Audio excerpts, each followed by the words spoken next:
仔们，今天本来是要给你们分享一下我第一次来滑冰的一个场景，但是被这些小仔仔们给包场了，然后只能在这儿看一下他们在里面，好像是在打什么冰球，对，所以我今天没有办法滑冰。没关系，没关系，回去就做点别的事情，然后再分享，然后明天再来。既然都出来了，所以我就打算坐在这儿吃一个酸奶再回家。无糖酸奶，我特别喜欢吃这种手工老酸奶。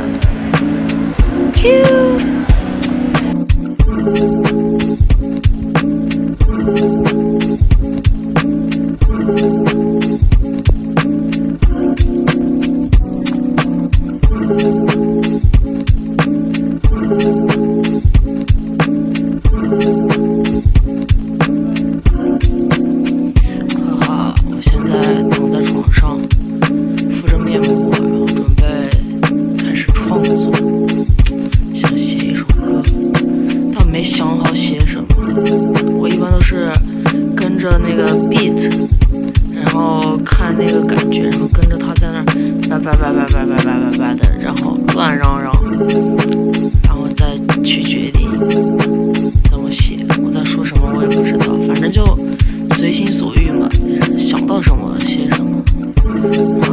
你看这。还长了一个这个，长在了我的嘟嘟上。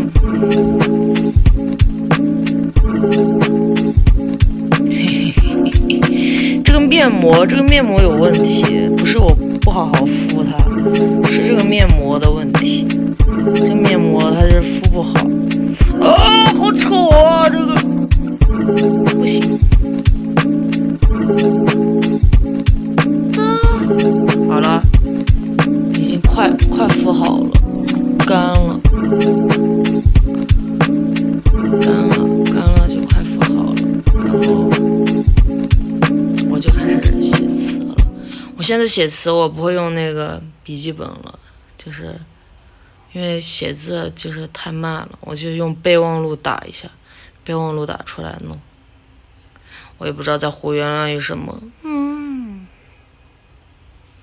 这就是私底下的我，然后就是这样子，对，没了，今天一天结束了，今天一天做个总结，好，先去起床，然后又觉得太困了，又再睡了一会儿，然后就起来去那个滑冰，结果滑冰场关门了。哦，不对，被包场了，然后我就去吃了个酸奶，然后其实我还去逛了一下，然后买了2件衣服，买了2件衣服，然后干嘛了？然后我骑电瓶车回家的，然后骑了电瓶车回家，然后刚刚回到家，然后我就洗澡、敷面膜，然后这样。然后整理了一下家里面，然后现在就躺在这个床上，等一下我就看着那个夜景，然后再创作一些东西。我不知道我会创作出什么东西，但是我这个刚刚好像讲了。好了，我的一天就结束了，然后我就睡觉。然后明天干什么呢？明天再说吧，晚安。